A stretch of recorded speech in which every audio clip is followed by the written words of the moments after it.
none of these judgments, has been obeyed by the federal government. I have 3 judgments in my kiri. The one of Umuahia that you mentioned for 1 billion. I got one also from the Federal High Court for 500 million. Federal High Court Abuja. Umuahia, that condemned his rendition and ordered that he be returned to Kenya. If he was returned to Kenya, this trial or prosecution wouldn't have happened. The federal government disobeyed all of that. I got one from the Enugu State High Court that condemned the proscription of IPOB and awarded 8 billion naira to Nnamdi Kanu. That judgment was never implemented to this day. The implementation could have been less towards the monetary aspect and more towards de-proscribing IPOB. Three or 4 or even 5 of the charges alleged against Nnamdi Kanu were all based on the proscription of IPOB. So if IPOB was de-proscribed and redesignated as a non-terrorist group, Nnamdi Kanu wouldn't have faced prosecution for those alleged offenses. So I wasn't really more into the monetary aspect of these judgments. I was more into the policy expressed in those judgments, that if the federal government had obeyed a single one, particularly the one from the Federal High Court Umuahia, Nnamdi Kanu would not be in Nigeria today. He will be in Kenya fighting extradition request from Nigeria, which was what they were supposed to do in the first place. But they didn't. So it goes back to that extraordinary rendition, which is a remarkable legal defense for him, but which the Supreme Court unfortunately and erroneously rejected as a barrier to his prosecution. I still stand by my proposition, of which I was the first to step out in July, as far back as 7th July 2021. Check it out. That was 8 days after Nnamdi Kanu was brought into Nigeria, and everybody was saying he was extradited. I came forward and I said, no, this is not extradition, it's extraordinary rendition. And the government has triggered a honestness of judicial and prosecutorial challenges to its power to bring Nnamdi Kanu to trial by the dint of this criminal conduct by the state. It's a criminal conduct by the state. So that the Federal High Court came down with a gavel and confirmed it and ordered you to pay 500 million. Well, maybe you can tarry a while about the 500 million and put me to the pain of garnishment or garnishee proceedings. But what about the order? The part of the order directing you to restore him to the status quo by returning him to Kenya, and he ignored that. He did not pay any attention, and he continued with the prosecution. That was why I even took the extra step of going on a public protest, which was directed against the presidency, against the prosecution, not against the court. You get it clear? That has to be made clear. I had problem with prosecuting Nnamdi Kanu from the beginning. Check it out, Google it, from 2021. I didn't believe that he was subject to prosecution. I do believe that Nnamdi Kanu is a victim of manifest, tremendous prosecutorial misconduct that started with his rendition or his kidnapping on June 19 on Kenyan soil, and his forcible rendition or transfer to Nigeria on 27th June 2021. So all these factors combined convinced me that the state had no valid case against him. And that was what guided my approach to this case from even when I was lead counsel. And what I feared happened on 20th November 2025. How do we reconcile the fact that despite the Supreme Court observations, despite the Supreme Court overt comments on some of these issues, the state still went ahead, and even the judges themselves, given some of these things you pointed out, a case of, is it the clipper not being sharp or the barber not being good enough? Well, it's very baffling, Victor, very, very troubling. I would refer you back to the case of Awolowo, 1963. His prosecution too by the state, by the Tafawa Balewa, or what people called Northern-led federal government, was also very attritional. He was accused to have committed treason and treasonable felony.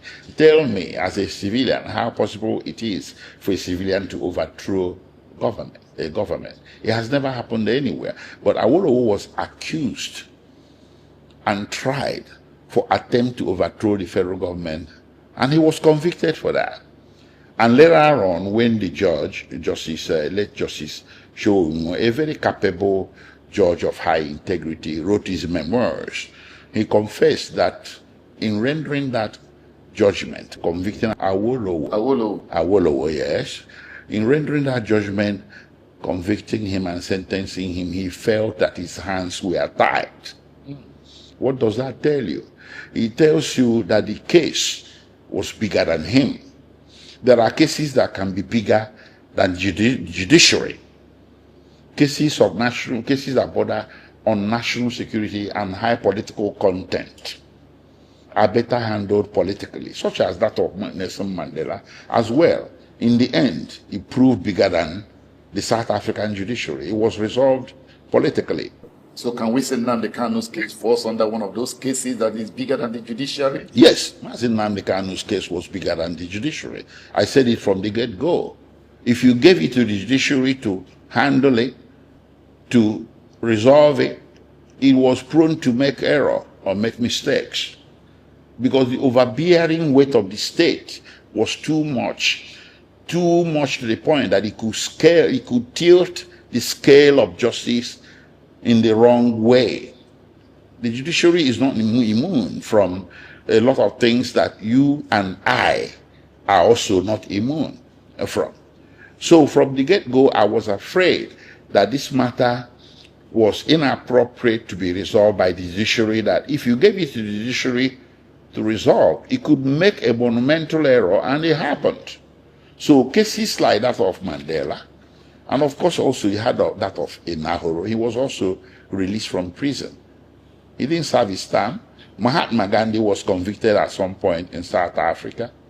He didn't serve his term. He learned to, the case eventually went to political resolution, even in India. Martin Luther King, United States, the same thing. It was resolved by the White House. And in fact, it was Martin Luther King's legal problems in the southern part of the United States relating to Jim Crow laws and segregation that led to the promulgation or enactment of the Civil Rights Act in 1964.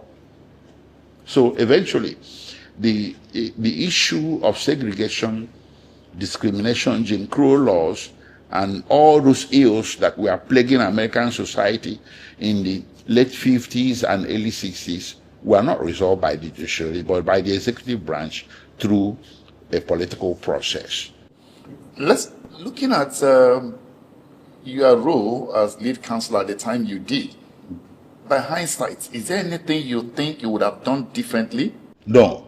I'm proud of my stint. I'm proud of my team that worked with me at the time. We kept the faith and we tried to block the trial. When I use the word block, yes, I'm proud to use the word, because the first duty of a criminal defense counsel is to block a trial in which he believes the High Court has no jurisdiction, or to prevent it, if you want to use that word, or at least to put the court to the first task of determining its jurisdiction before it goes to trial. Assuming the case stayed that way, we wouldn't have had a retrial.